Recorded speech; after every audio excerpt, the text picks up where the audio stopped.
and important. Papakals is late to the party. Seattle with division 25-1.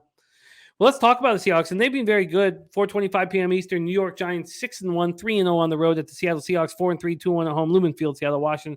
50 Fahrenheit rain, 13 miles per hour. So has some wind and rain in the forecast. Let's take a look at the line history here in this one. We have the Seahawks opening up -2.5. They're now -3. Sitting at -3. That 3 got up to -107. Right now it's at -102. From a totals perspective, it opened up at 46.5 and has dropped to 44.5. Giants won their 4th straight game, 23-17 at Jacksonville, improved to 3-0 on the road. At 6-1, they're off to their best start since 2008. They became the first team in NFL history to start 6-1 or better and have each of their first 7 games decided by 1 possession. God, Dayball. Jesus. 6 victories by combined 27 points. None have come by more than 8 points. 58%, so 8,019 tickets in. 58% of the tickets, 70% of the cash is on the Seahawks. Then 73% of the tickets, 75% cash is on the over. Daniel Jones was 19 of 30 for 202 yards, 1 touchdown, ran 11 times for 107 yards. Saquon Barkley also ran for 110 yards on 24 carries, caught 4 for 25. That's the first time the Giants have had 200-yard rushers in a game since Brandon Jacobs and Ahmad Bradshaw in 2010. Darius Slayton caught 3 for 58 in the touchdown. Wan'Dale Robinson caught 6 for 50. Their defense didn't get a lot of pressure on Trevor Lawrence, but they held on. They finished without a sack, had just 2 quarterback hits, dealt with the injuries, and still pulled out the win. They lost 2 starting offensive linemen, left tackle Ben Bredesen and right tackle Evan Neal, as well as rookie tight end Daniel Bellinger.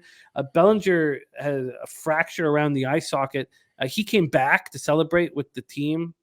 This team is having a lot of fun, but it is unclear if he's going to need surgery and the season might be over, but he still just rushed back to the stadium. That's what the Giants are doing. They only have 2 healthy tight ends right now.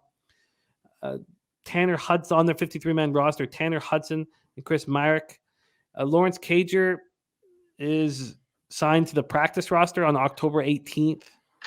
So, but by the way, Neal and Bredesen have avoided ACL tears, but they're both week to week, so they're not going to be in the lineup. They have Joshua Izudu filled in on Sunday for Bredesen at left guard and Tyree Phillips for Neal at right tackle.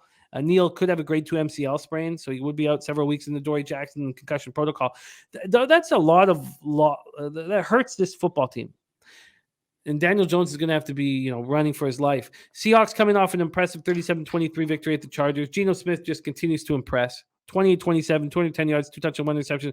Kenneth Walker with an absolute monster. 23 carries, 160 yards, 2 touchdowns. DK Metcalf hurts his knee. It's a patellar tendon injury that will not need surgery. When he's out, Marquise Goodwin, will get that spot alongside Tyler Lockett. And Goodwin had 4 catches, 67 yards, and 2 touchdowns. They've scored 32 or more points in 3 of their last 4 games. And their defense, their much maligned defense, had a second strong game. 3 sacks, 8 quarterback hits, and intercepted Herbert once. Shut down the Chargers running game. And I know it's a weak running game, but they held it to 53 yards on the ground.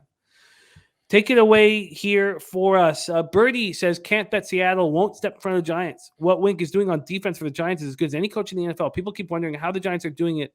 It's Wink. What do you think here? Take it away for us, Andy. This is a big one. Giants Seahawks. Not a strong position, but I did take some Seattle -2.5 at a cheap price because I saw the writing on the wall. It was going to go to 3. It was always going to 3. I'm not psyched about chasing either of these teams. It's both. Hey, who you want to sell higher on? These are both sell high spots.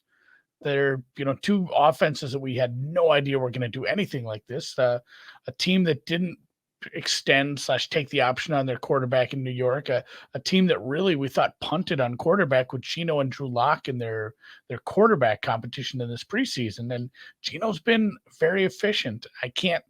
I don't think I can say that for this Giants offense. They've taken advantage of teams not being able to figure out, like the Martindale defensive adjustments in the second half. They take advantage of teams not being able to score on them in the second half. And I haven't seen much lately that's been able to slow down the Seattle offense. So if Martindale and his coaching staff can can slow down Geno Smith. This is not conversations I thought I was going to be having about 8 weeks ago. Then kudos to them. It's a bad travel spot. There's more.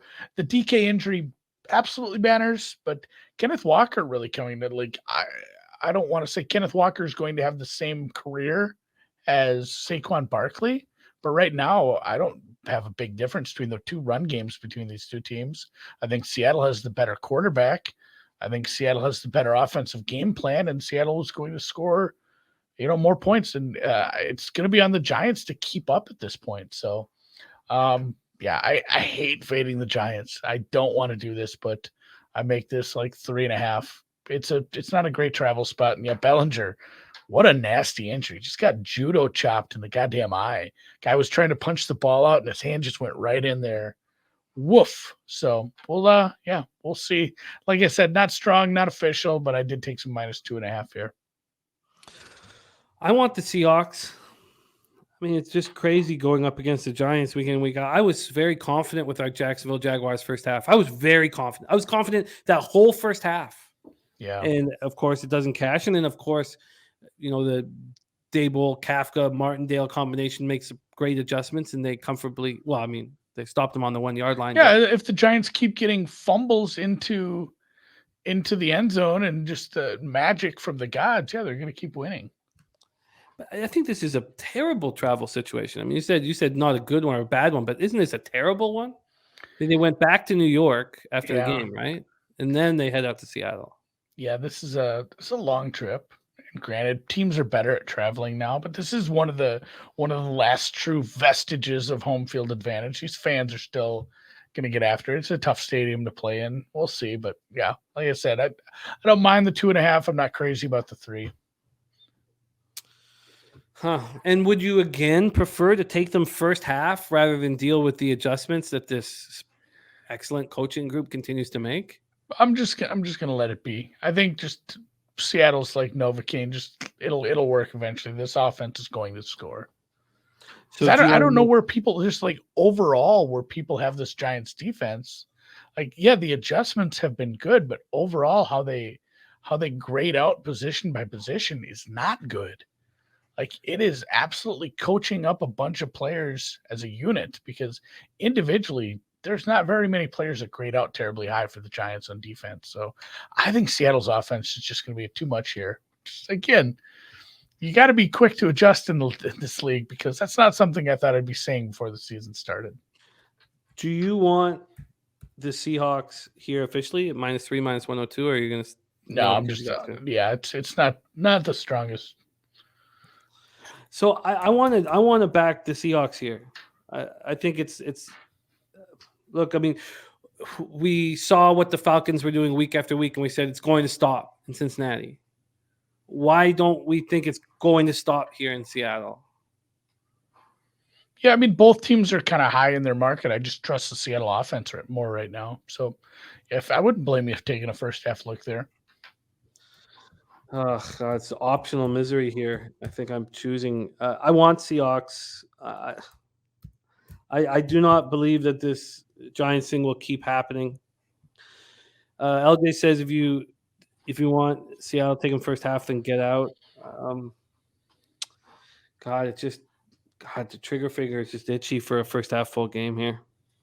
It didn't work out. And you know what, Papa Calls? I don't want that to stop me from betting it here. And that's what it does, right? That's what we always are. Subconscious keeps you off of spots because you lost that way a week before. I'm going to get in the way of the Giants here, and I'm going to hate seeing Ron Crawford on the other side. And the coin's saying that the Giants head into their bye after this game. Do you ever think that that they could be thinking, look, we're 6-2. Nothing wrong with that. Let's just get on the plane and go have a vacation. Yeah, hopefully not. Like, maybe with a poorly coached team. I do believe in Dable and this coaching staff. They'll keep them from getting into that.